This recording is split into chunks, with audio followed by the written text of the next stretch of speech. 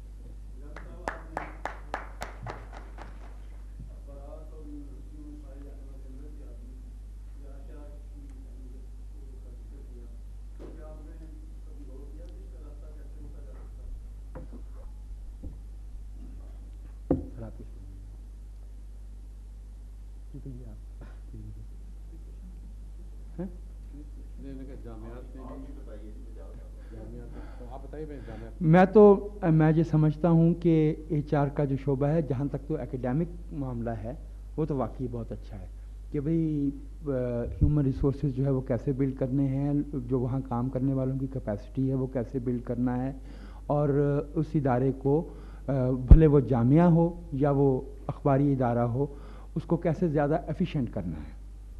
یہ اس میں تو کوئی حرج نہیں, اور یہ ماڈرن انٹرپرینیورشپ کا حصہ ہے. یہاں تک تو یہ بات ٹھیک ہے. لیکن اگر اخبار میں کام کر رہا ہوں اور مجھے پتہ چلتا ہے کہ میں بیسیکلی میں ایکسپریس میں تو ہوں ہی نہیں, ایک سینچری نیوز سینچری نام کا کوئی ادارہ ہے, میں اس کا ملازم ہوں. میں کام تو ڈیلی ٹائمز میں کر رہا ہوں, لیکن میں تو ایک میڈیا ٹائم نام کا ایک ادارہ ہے, میں اس کا ملازم ہوں.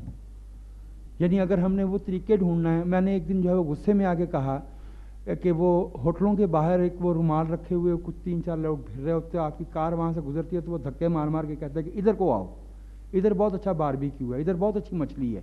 تو میں نے کہا ایک وقت آئے گا کہ اخبار کے دفتر کے باہر اور یونیورسٹی کے باہر کیا ہم یہ رومال والے کھڑے کر دیں گے کہ وہ دھکے مار مار کے کہہ رہے ہوں کہ اس یونیورسٹی میں آؤ یا اس اخبار میں آؤ. تو ایچ آر ان پرنسپل غلط نہیں ہے, لیکن جو کام لیا جا رہا ہے وہ مجھے لگتا ہے کہ اس میں استاد کا رتبہ کم ہو گیا ہے. اخبار میں مدیر کا اور یونیورسٹی میں اور کالج میں پرنسپل کا اور وائس چانسلر کا رتبہ سب سے اوپر ہے. باقی کو جتنا مرضی اہم ہو, اگر وائس چانسلر کے یا استاد کے رتبے سے کسی کو اوپر کیا جائے گا تو میں اس پہ تڑپوں گا اور میں اس پہ احتجاج کروں گا. اگر اخبار میں مدیر کے اوپر لا کے کسی کو بٹھایا جائے گا تو میں سمجھوں گا کہ یہ اخبار ڈوب گیا. اور ہم لوگ وہ اخبار دیکھ لیں. یہ سب بات یوں ہے کہ آپ نے یہ ایچ آر کا جو کیا ہے وہ میں بھی 37 ایئر آئی جاب, اور ایچ آر جو ہے دراصل بیسیکلی جو ہے مینجمنٹ کا نمائندہ ہے. یہ ان کو یہ بتاتا ہے کہ کیسے آپ نے اخراجات کام کرنے ہیں, کن لوگوں کو نکالنا ہے اور کس لوگوں کو آگے لینا ہے. یہ بیسیکلی مینجمنٹ کے مالکان کے نا یہ نمائندے ہوتے ہیں, بلکہ ان کے جاسوس ہوتے ہیں. یہ سارا پروموشن ہر چیز کی ادارے کی بگاڑ سوار میں نہیں ہوتے.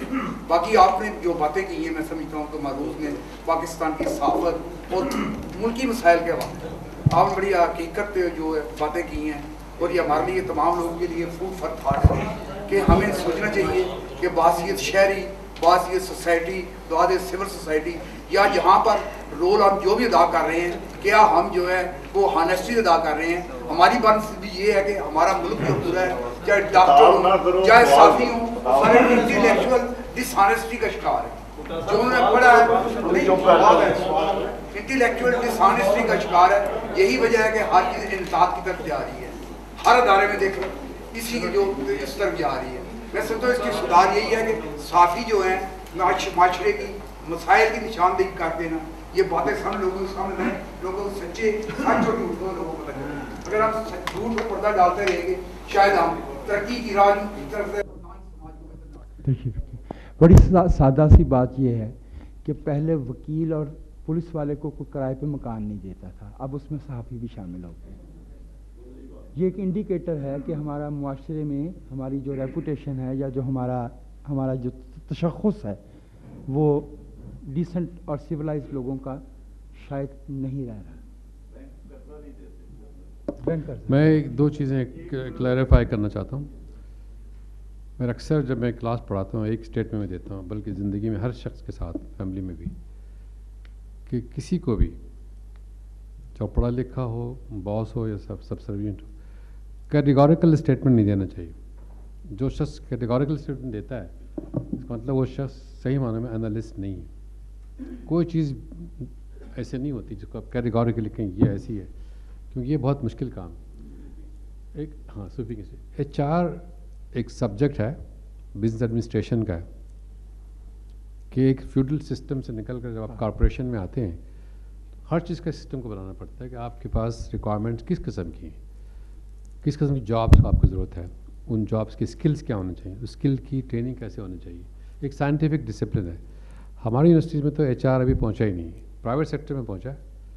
ہماری یونیورسٹی میں ڈپٹی رجسٹرار ہے، deputy registrar for administration, deputy registrar for personnel, اس کو کچھ ایچ آر کے پرنسپل نہیں آتے۔ ہی اور she doesn't know H R کیا ہوتا ہے۔ ایچ آر تو ابھی شروع نہیں ہوا، کیونکہ ہمارا سسٹم ریکروٹمنٹ جو ہے وہ پبلک سروس کمیشن کا ہے، یہ سلیکشن بورڈ کا ہے۔ ہمارے پاس کوئی اتھارٹی نہیں کہ ہم ریکروٹ کریں، کیونکہ ہمارے پاس کو فالو کرنا پڑتا ہے جو رول نے بنا رکھے۔ تو لہٰذا ایچ آر تو ابھی آیا نہیں، پرائیویٹ سیکٹر میں آیا ہے، لیکن اس کے بہت سے کام لیتے ہیں۔ ایچ آر کو پی آر بھی لیتے ہیں، انفارمیشن بھی لیتے ہیں، ایڈورٹائز بھی اس سے کرواتے ہیں، وہ ہر چیز کو ایچ آر کا نام دے دیتے ہیں۔ تو تھوڑا سا کنفیوژن اس میں ہے۔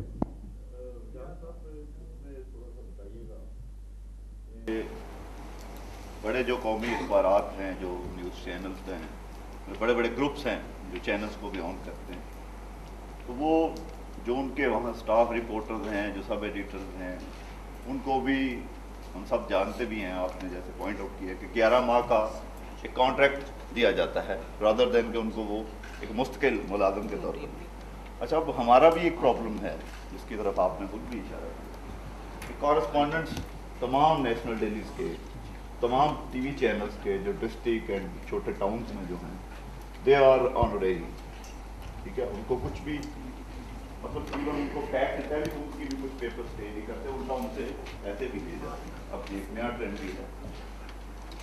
ایسے میں آپ کیا سمجھتے ہیں کہ جو اس کے اندر پیشن بھی ہے، جو کام بھی کرنا چاہتا ہے، اس کو کچھ تنخواہ بھی نہیں ملتی۔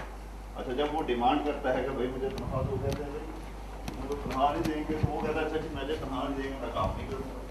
جب وہ کام نہیں کرے گا، وہ پیچھے ہٹے گا، تو پھر جو مارکیٹ میں جو بھی دستیاب ہے، جو پیسے دینے کے لیے بھی تیار ہے، جو سفارشیں بھی کرواتا ہے، سب کچھ کرتا ہے، جو میرٹ پہ بھی پورا نہیں ہوتا ہے۔ جو انہوں نے اب سپوز جنگ اخبار ہے، اس میں ایک ڈسٹرکٹ کورسپونڈنٹ کے لیے جو کم از کم رکھا ہے وہ گریجویشن وتھ ایکسپیرینس ہے اینڈ ماسٹرز لیول پہ رکھا ہے۔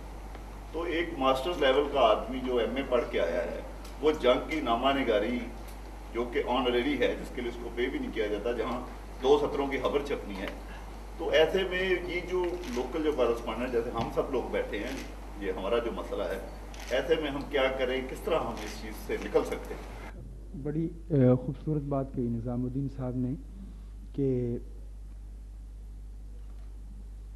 جو تقاضے ہوتے ہیں کسی ادارے کو چلانے کے، انہیں بھی مد نظر رکھنا چاہیے۔ یہ فرمائیے کہ اگر پیسے نہیں مل رہے تو جو کورسپونڈنٹ جو ہے وہ لیا میں یا قصور میں کورسپونڈنٹ کا کام کر رہا ہے، وہ پھر کیوں کر رہا ہے؟ ثواب کے لیے تو نہیں کر رہا، وہ پھر کوئی اللیجیٹمیٹ انفلوئنس انجوائے کر رہا ہے، وہ تھانے داروں کے ساتھ ملا ہوا ہے، وہ لوکلی انفلوئنشل گروپس کے ساتھ ملا ہوا ہے، وہ اس کا کام وہ ہوگا کہ وہ لوگوں کو تھانے سے چھڑاتا ہوگا، وہ لوگوں کو پکڑواتا ہوگا، ورنہ وہ ادروائز میری سمجھ سے بالا ہے کہ وہ اپنے بچوں کو کیسے پالتا ہوگا۔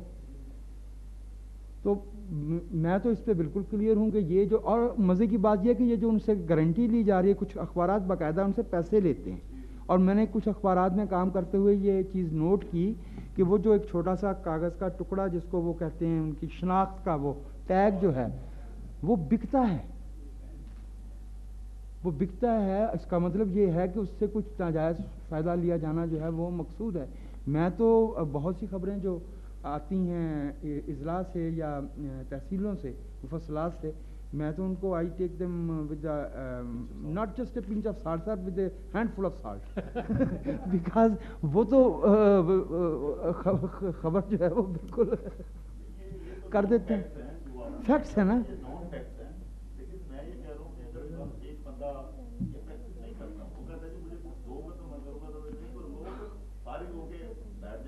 اور وہ صرف فارغ ہو کے بیٹھ ہی نہیں جائے گا، وہ اپنے سے بھی کسی بری بندے کا راستہ جو ہے وہ ہموار کر دے گا، چونکہ وہ اس کی جگہ پہ آ جائے گا، وہ اس کی جگہ پہ آ جائے گا. میرا اب بھی یہی کہنا ہے کہ حکومتی سطح پہ کوئی ضابطہ ہو نہ ہو، there has to be unspoken understanding between journalist, social contact ہمارا ہونا چاہیے. اس کی وجہ میں آپ سے عرض کروں، اور وہ آپ میں سے جو دوست مجھ سے سینئر ہیں وہ زیادہ بہتر جانتے ہوں گے، ہمارا کلچر تھا اس ملک میں صحافیوں کا، ٹریڈ یونین کا، پی ایف یو جے کا، ہمارا کلچر تھا ہڑتالوں کا. اب ہمارا کلچر جو ہے صحافت کا وہ پریس کلب کا ہے. جب ہم ٹریڈ یونین کرتے تھے تو ہمیں بھی بہت بڑی زمین ملتی تھی، 4x6 فٹ کا ایک جیل کی کھولی ہوتی تھی جس میں ہمیں رکھا جاتا تھا 4x6 فٹ. اب ہمیں جو ہے پریس کلب کے ذریعے ایک کنال 10 مرلے 16 مرلے 15 مرلے کا گھر ملتا ہے. دیٹ از وائی اب ہم ٹریڈ یونین نہیں کرتے، اب ہم پریس کلب کا کارڈ لینے کے لیے اس کے پیچھے پھرتے ہیں. اور معاف کیجئے گا، اسلام آباد پریس کلب کے جو صدر صاحب ہیں ان کا تعلق اتفاق سے، کوئی ذاتی حملہ مقصد نہیں ہے، آپ کے بہت قریبی علاقے گکھڑ سے ہے. انہوں نے گکھڑ میں سپورٹس کمپلیکس بنانے کے لیے چیف آف آرمی سٹاف کے نام ایک مطالبہ لکھ کے بینرز پہ پورے پریس کلب میں لگایا. گویا اب سپورٹس کمپلیکس بھی چیف آف آرمی سٹاف دے گا. سیدھا کیوں نہیں کہتے کہ اسلام آباد کے پریس کلب کا صدر ہوں، مجھے بلاؤ، میرے ساتھ چائے پیو، میں نے اگلے دن کالم لکھنا ہے، میں نے اپنا ریٹ بڑھوانا ہے. وہ جو آپ جس طرح آپ اشارہ کر رہے ہیں، جو بندہ پیسے نہیں لے رہا اور کارسپونڈنس کر رہا ہے، وہ سوائے اس کے کہ کوئی لیجیٹیمیٹ کام کر رہا ہے، اس کے علاوہ میری سمجھ سے بالا ہے. میں تو اس کا اور کوئی مطلب نہیں سمجھتا.